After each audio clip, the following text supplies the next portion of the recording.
Bonjour à tous et bienvenue sur ma chaîne de Tribulation littéraire. Aujourd'hui mes petits loups, je me suis munie de mon bonnet et de mon écharpe pour vous faire ma palle du Cold Winter Challenge. S'il y a vraiment deux challenges que j'adore suivre pendant l'année, c'est vraiment le Pumpkin Autumn Challenge et le Cold Winter Challenge. À chaque fois je me concocte des pales énormissimes pour avoir un max de livres à lire et ça me fait toujours plaisir d'aller y piocher ensuite. Vous allez voir encore une fois, je me suis lâchée. On a un petit peu plus d'une trentaine de livres qui sont à côté de moi en train d'attendre pour que je vous les présente. Je me suis également munie de mon bugeot où je me suis fait un petit récap de toutes les lectures. Et bah écoutez, c'est parti! Alors pour ceux qui ne connaissent pas le Cold Winter Challenge, c'est un challenge de lecture organisé cette année par l'Enluminé puisque Margot liseuse lui a passé le flambeau par rapport à l'année dernière et elle nous a concocté de super menus.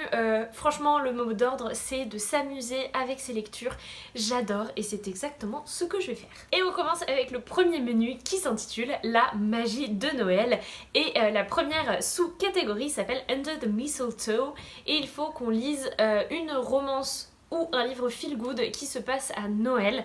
Alors moi, si vous me suivez depuis un petit moment, chaque année c'est la même chose. Je galère parce que j'ai très peu de livres qui se passent à Noël.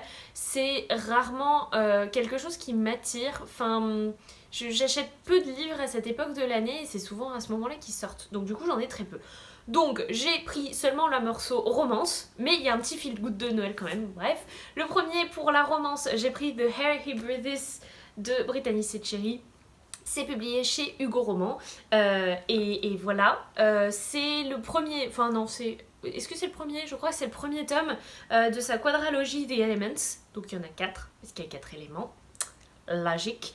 J'ai pas trop envie de me souvenir de quoi ça parle. Je sais que je l'avais commencé, mais je ne sais plus à quelle occasion. Je sais plus si c'était pendant le dernier confinement. Bref, je l'avais rapidement commencé, mais en gros, je vais le reprendre. Et j'espère vraiment qu'il me plaira. Et avec un petit peu de chance, il y a un passage qui se passe à Noël. Et le second roman, plutôt dans la partie feel good de Noël, il s'agit de Un goût de cannelle et d'espoir de Sarah McCoy. C'est publié chez Pocket. Je l'avais également dans ma palle du Pumpkin Autumn Challenge, mais là, à l'heure où je vous tourne cette vidéo, nous sommes le 21 novembre et il est plus que probable que je ne le lise pas. Et pourtant il me fait très envie, donc du coup j'ai décidé de le mettre. Qui plus est, il y a le début de l'histoire commence normalement à une fameuse nuit de Noël. Donc c'est dans le thème. On poursuit avec la deuxième sous-catégorie du menu Magie de Noël qui s'intitule Raclette. Et ici, les mots-clés sont famille, amis, secret. Et le premier, c'est pour les amis. Et j'ai choisi Indéterminé de Samantha Bailly, publié chez Le Livre de Poche. Je suis en train de dévorer À durée déterminée, qui a attendu bien trop longtemps dans ma pile à lire. Et j'avoue que j'aimerais beaucoup enchaîner directement avec ce troisième et dernier tome de la série. En plus, ça me ferait une saga terminée. J'ai pas du tout envie de lire le résumé parce que j'ai peur de me spoiler les dernières pages de ma lecture. En tout cas, je sais que je vais apprécier. C'est vraiment une écriture, une histoire qui me plaît vraiment beaucoup et j'adore notre petite Ophélie. Deuxième roman que j'ai mis dans cette sous-catégorie, ici j'ai plus joué sur le thème des secrets et j'ai choisi Le Château d'Alexandra de Dodie Smith. C'est publié chez Pôle Fiction, qui est la collection poche de Gallimard Jeunesse. Je l'avais acheté cet été et il me semble qu'on va se retrouver dans un manoir, un petit peu ambiance Downton Abbey, tout ça. Et forcément, il y a des secrets. Quand on est dans un manoir anglais, il y a pas moyen, ça peut pas être autrement. Et donc du coup, j'ai très hâte de le lire et je pense que ça se lira très vite, c'est un petit poche quoi. Troisième sous-catégorie de ce menu, il s'intitule, il faut que je le lise celui-là, Danse de la fée dragée et les mots-clés sont rêve, univers onirique, fantasy, fantastique. Et ici j'ai beaucoup joué sur ces mots-clés. Le premier, univers onirique, fantasy, fantastique, j'ai choisi Le Château de Hurle de Diana Wynne Jones. C'est publié chez Inis. C'est le roman qui a inspiré Le Château ambulant de Miyazaki, l'un de mes dessins animés favoris de tous les temps. Donc du coup, vous vous doutez que je pense que ça va me plaire. Je pense que ça va être lu très vite parce que si vous regardez la mise en page, elle est très aérée. Donc ça va se dévorer. En plus, j'ai vu que le second tome de la trilogie venait ou va tout juste sortir. Donc du coup, ce serait peut-être l'occasion même d'enchaîner les lectures. Celui-là, je ne pouvais pas ne pas le mettre, bien sûr. J'ai mis La Communauté des Esprits de Philippe Pullman, publié chez Gallimard Jeunesse. C'est la suite de La Belle Sauvage, c'est Philippe Pullman et je ronge mon frein pour lire ce roman juste après Noël ou juste avant, je sais pas encore, mais vraiment pendant ces vacances où je vais pouvoir me consacrer entièrement à la lecture de ce roman. J'ai hyper hâte, même si j'ai un petit peu peur parce que j'ai entendu quelques avis comme quoi je risquais d'avoir le cœur brisé, ça va être difficile à vivre, mais en tout cas j'ai hyper hâte de me plonger dans cette suite parce que c'est à la croisée des mondes et ça va encore me donner envie de relire la trilogie parce que c'est Philippe Pullman et que je lui fais une confiance aveugle. Et dernier roman que j'ai mis dans cette sous-catégorie, oui je me suis dit allons-y, j'ai mis un pavé cette fois, j'ai mis L'Assassin Royal, première époque de Robin Hobb, publié ici chez J'ai lu dans une intégrale absolument énorme. Ce roman me fait très peur, mais lors du Pumpkin Autumn Challenge, le 1er octobre exactement, j'ai commencé Le Prieuré de l'Oranger qui est également une grosse bricasse en lecture commune avec ma petite Tida et en fait on lit un chapitre par jour et je trouve que c'est un très très bon rythme pour ce genre de gros pavé et je pense que c'est ce que je vais faire. Alors je vais peut-être regarder si les chapitres sont assez courts pour que ça puisse le faire, sinon je le ferai en termes de pages, mais voilà, je pense que ce sera une lecture de fond pendant mon Cold Winter Challenge que je vais commencer peut-être le 1er décembre et où je vais lire un chapitre par jour histoire que ma peur de lire ce gros pavé ne se fasse moins ressentir. C'est donc tout entre guillemets pour le menu magie de Noël. J'ai donc 1, 2, 3, 4, 5, 6, 7 livres à lire et puis les autres sont tout aussi remplis, vous allez voir. Le deuxième menu s'intitule Hiver mystérieux et la première sous-catégorie s'intitule Yule et à ce moment-là, dans cette sous-catégorie, les mots-clés étaient légende, mythologie, divinité. Moi j'ai choisi quand même 3 livres dans cette sous-catégorie. Le premier j'ai pris plutôt légende / conte et donc du coup j'ai sorti Heartless de Marissa Meyer publié chez Pocket Jeunesse. Ce roman ça fait un moment qu'il est dans ma pile à lire et je sais pertinemment que l'écriture de Marissa Meyer va me plaire, donc qu'est-ce que j'attends? Je ne sais pas, je vous le demande. Deuxième roman que j'ai mis dans cette sous-catégorie, il s'agit de Rebelle du désert, tome 2, La trahison de Alwyn Hamilton, également publié chez Pocket Jeunesse. Je l'ai mis parce que ici on va se retrouver dans un univers avec des divinités différentes et je suis curieuse de connaître la suite. J'avais bien aimé le tome 1 sans que ce soit un immense coup de cœur, donc je suis très curieuse de découvrir ce tome. Enfin pour la partie mythologie, j'ai décidé de sortir Nouvelle Sparte de ma pile à lire. C'est écrit par Eric Lhomme et ici j'ai les éditions des épreuves non corrigées de chez Gallimard Jeunesse. Ça fait hyper longtemps que je l'ai, qu'il est sorti et il serait peut-être temps que je le ressorte. Je suis très très intriguée par cette histoire et surtout j'aime beaucoup l'écriture et les univers d'Eric Lhomme, donc il serait quand même temps que je le sorte un peu de là. La deuxième sous-catégorie de ce menu, il s'agit de Reine des Neiges et ici il faut les mots-clés, c'est femme de pouvoir, féminisme, etc. Est-ce que j'ai honte? La réponse est oui, mais je vous jure, cette fois, le Cold Winter Challenge, il va y passer. Ça fait la 50 millième fois que je mets La Servante écarlate dans une pile à lire, mais cette fois, je sens que ça va être la bonne. C'est écrit par Margaret Atwood, c'est chez Robert Laffont Poche, et je vous promets, cette fois, il va en sortir. Et deuxième lecture que je mets dans cette sous-catégorie, récemment arrivée dans ma palle, je vous mets Radium Girls, c'est écrit par Si et c'est publié chez Glénat. C'est donc un récit graphique sur les Radium Girls, qui étaient des femmes qui peignaient au radium les cadrans de montres et en fait elles en ont un petit peu avalé du coup et même si c'était rigolo au début, ça a eu des problèmes, forcément des répercussions sur leur santé. Ça a l'air hyper bien et j'adore. D'ailleurs, je sais pas si vous voyez, mais là, ce qu'on voit là, en fait, c'est phosphorescent, donc dans le noir. Bref, je peux pas vous le montrer, mais dans le noir c'est phosphorescent, ce que je trouve hyper cool. Dernière sous-catégorie de ce menu s'intitule New Year, New Me, et les mots-clés sont métamorphose, transformation, évolution. Et le premier roman que j'ai décidé de prendre, il s'agit de Bitter Blue. C'est le 3e tome de la saga Graceling, écrit par Christine Cachor, publié chez Orbit, ou le livre de poche. C'est un peu, il y a écrit tout le temps les deux, donc ça me perturbe. Tiens, j'ai le marque-page de ma pote qui me l'a prêté. Ce roman, c'est donc la suite de Graceling. À chaque fois, j'ai mis un petit peu de temps à lire les différents tomes et pourtant à chaque fois, ils m'ont énormément plu. Il serait donc temps que je lise et que je rende au bout d'un moment le livre à l'ami qui me l'a prêté. Je l'ai mis parce que les personnages évoluent vraiment énormément au fil des tomes. Et là, on va retrouver Bitter Blue qui était un personnage jeune qu'on retrouvait dans le tome 1, donc je pense qu'elle a évolué. Voilà, c'est la seule et unique raison pour laquelle il se trouve dans cette sous-catégorie. Le deuxième livre de cette sous-catégorie, il s'agit du Pacte d'Emma. C'est écrit par Lynn Gorman et publié chez Albin Michel. Jeunesse, si je ne dis pas de mes bêtises, oui, jeunesse. Ce roman se retrouve dans ma pile à lire depuis un moment, puisque depuis à peu près sa sortie, je l'ai acheté assez rapidement. Et il m'intrigue, ça parle de vampires, donc de transformation.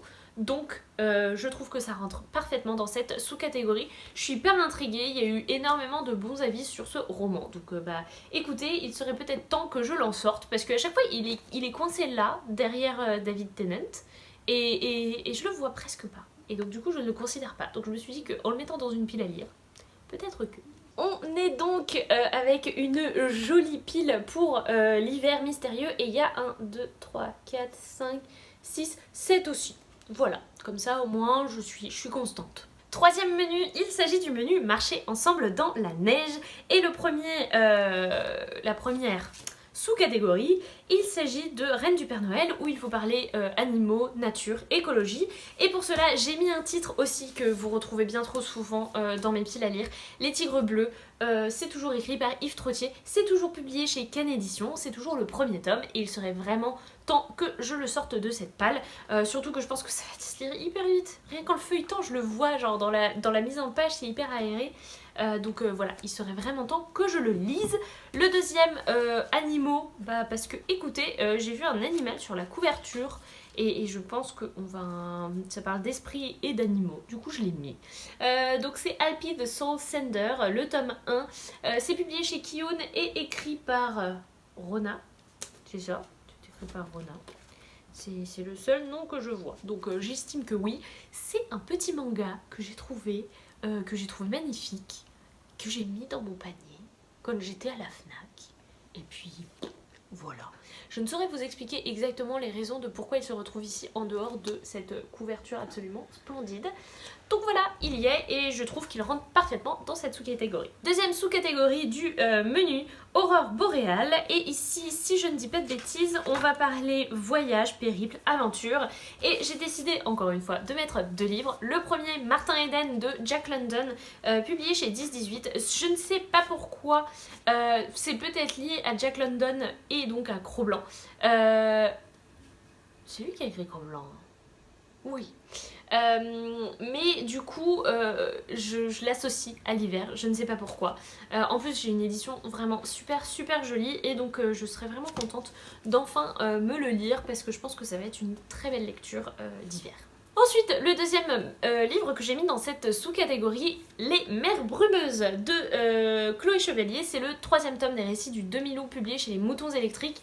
Et il me semble que nos personnages ici vont, en tout cas certains des personnages, vont faire un périple, un voyage au-delà des mers brumeuses. Je suis hyper... Oh, il y a une carte.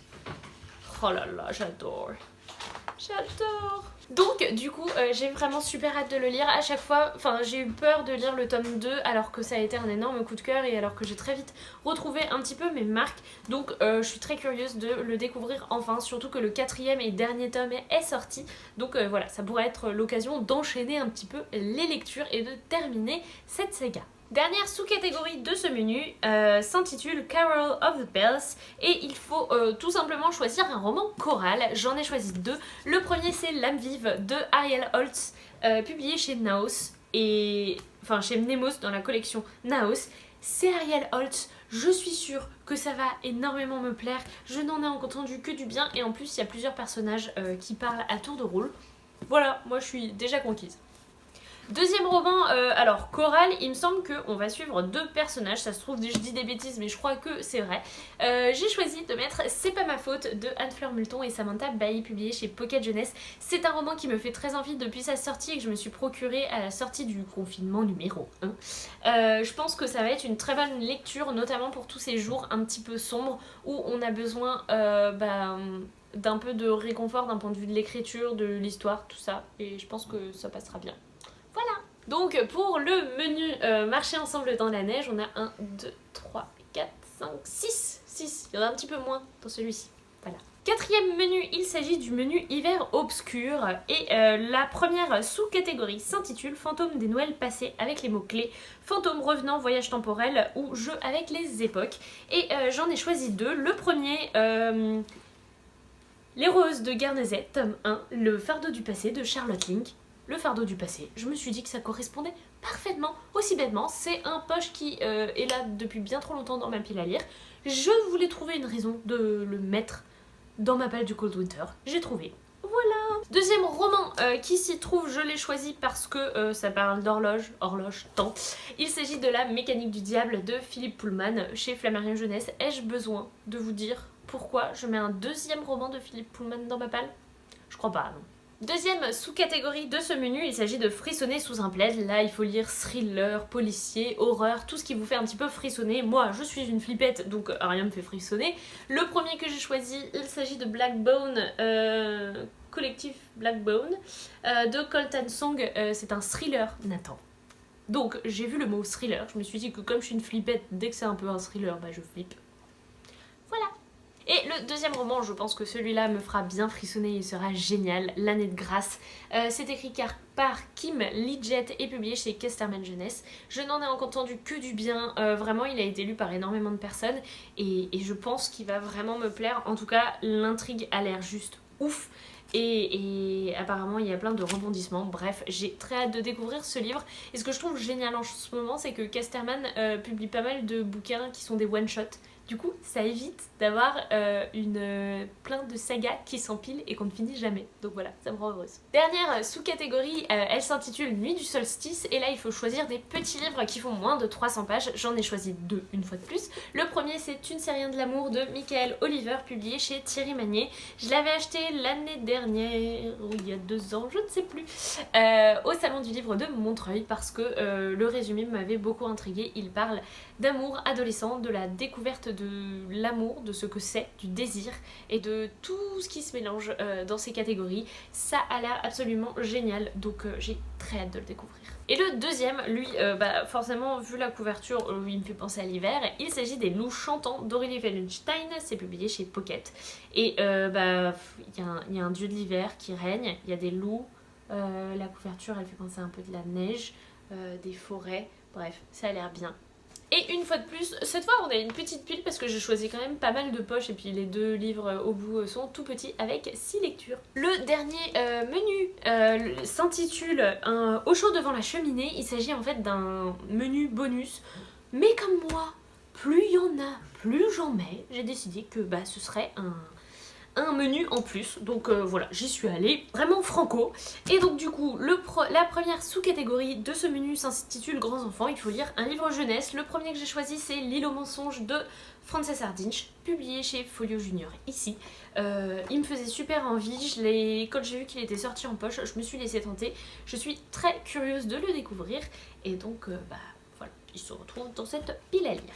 Le deuxième roman jeunesse que j'ai choisi, il s'agit de Appui sur étoile de Sabrina Ben Salah, c'est publié chez Sarbacane. C'est un petit roman dont Audrey du Souffle des mots a vraiment énormément parlé, je pense que ça pourrait être lu très vite et c'est la raison pour laquelle je l'ai mis ici. Deuxième sous-catégorie, elle s'intitule Vitrine de Noël et là il fallait lire du graphique qui se passe en hiver ou à Noël. Alors il y en a un, je me suis dit que sur la couverture il y avait de la neige donc ça marchait. C'est La fille dans l'écran de Manon Desvaux et Lou Luby, publié chez Marabule. C'est un roman graphique qui me fait très envie, qui a été encensé par la critique. Donc je suis curieuse de le découvrir à mon tour. Pour l'autre, j'ai un petit peu... Voilà, j'ai décidé que comme c'était du graphique, j'avais le droit de le mettre là. En plus, je suis sûre que ça va être cocooning. Bref, je vais enfin lire La boîte à musique de JG et Carbone, publié chez Dupuis. je vais enfin m'y mettre. Je reconnais qu'ils vont être très contents de cette décision. J'ai hâte de découvrir pourquoi tout le monde est autant adepte de cette série et j'espère vous en reparler très vite. Et enfin la dernière sous-catégorie, il s'agit de chocolat chaud et là il faut lire un livre qui nous fait du bien. Alors forcément, bah moi j'ai mis Aria. C'est un manga de Kozue Amano publié chez Kiun. C'est Aria, ça me fait trop du bien. Je l'ai découvert grâce à Lemon June et depuis, à chaque fois que je lis un de ces tomes, je suis juste sur un petit nuage de mignonitude et j'adore ça. Et donc du coup, ici c'est le tome 4, j'ai encore le tome 5 qui m'attend et après bah, j'ai hâte que la suite paraisse. Et le dernier roman que j'ai décidé de mettre, il s'agit de Comme un roman de Daniel Pénac, publié chez Gallimard. Ce roman, je me dis que c'est une ode au lecteur, à la lecture, et que donc ça ne peut que être un roman qui me fera du bien. Donc c'est pour ça qu'il se retrouve dans cette catégorie. Ça fait un moment que je l'ai acheté, je l'avais trouvé en brocante il y a un moment maintenant, et je suis très curieuse de le découvrir. Donc ici aussi, on en a 6. 6 x 3, 18... 2 x 7, 14. Si on additionne les deux, on arrive à 32. Voilà mes petits loups, c'est tout pour cette vidéo, j'espère qu'elle vous aura plu. Je me retrouve donc avec 32 livres à lire pour le Cold Winter Challenge. Ça ne me fait absolument pas peur parce que j'ai juste envie de pouvoir piocher ce que je veux et j'ai largement assez de choix pour pouvoir me faire plaisir. N'hésitez surtout pas à me dire si certains de ces romans font aussi partie de votre pile à lire, si vous les avez lus, est-ce que vous les avez aimés. Je suis super curieuse de découvrir tout ça. En tout cas, moi je suis hyper contente que le Cold Winter Challenge soit lancé et je vais me faire plaisir avec les lectures, ça c'est sûr. Sur ce les petits loups, je pense que cette vidéo est déjà bien trop longue. Il y a le soleil en plus qui fait que je suis toute blanche, donc il est vraiment temps d'arrêter. Je vous souhaite d'excellentes lectures. Je vous souhaite de passer un bel hiver malgré la situation qui n'est pas toujours facile. Je vous fais d'énormes bisous, prenez soin de vous, faites de belles lectures et à très vite. Salut les petits loups!